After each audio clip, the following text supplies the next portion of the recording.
Wellington's new S-Rock Arena was jam-packed earlier this week as the OJHL's Wellington Dukes played host to the Russian Red Stars. Scott Stevens works for the Ontario Hockey Association and says the game is one of 3 Canadian stops on the Red Stars' North American tour. Hockey Canada approached the Ontario Hockey Federation about doing a tour. With the World Juniors being in Buffalo, there were going to be some late cuts for the Russian national junior team, so they comprised the team from their Russian Junior Hockey League over there. And the OHF approached us at the Ontario Hockey Association and said, can you guys put it together?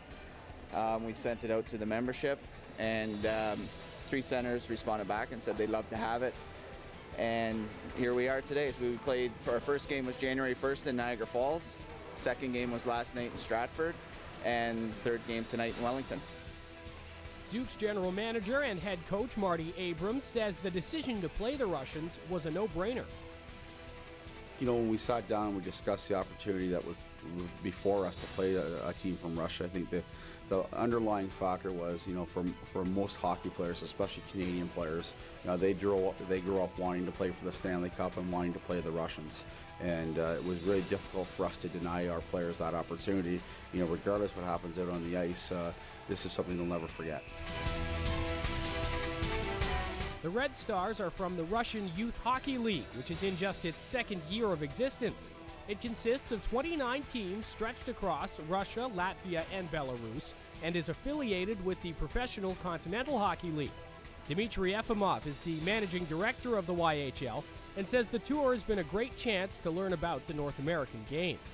The idea is basically to get to know Canadian, American junior hockey players, because believe it or not, but before our league there was never a nationwide junior hockey league in Russia. It's the first time we really made a serious effort to bring our junior hockey on a very high professional level.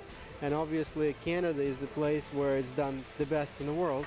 So we came here to learn, we came here to play, we obviously want to meet our colleagues, and we want to do it on a continuous basis. For Marty Abrams and the Dukes, it was a chance to showcase the talent at the Junior A level as well. Well, I think it's an opportunity to show, you know, Junior A hockey in Ontario is alive and well, and we know that Ontario is primarily an Ontario Hockey League province for junior hockey. There still is another level, and that's Tier 2 junior hockey, and I think it's an opportunity for us to expose the level to international play. After splitting 2 games south of the border, a win against Army and a loss to Yale of the NCAA, the Red Stars easily handled their first 2 opponents from Ontario. The Russians took another early 2-0 lead over Wellington in the first, before the Dukes' Steve Evans got the home crowd going with this breakaway finish.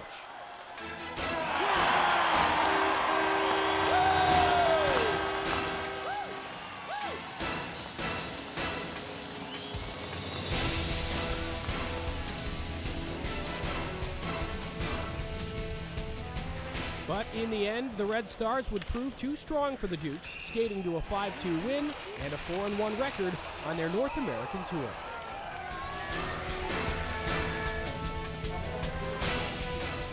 For the OHL Tonight, I'm David Foote.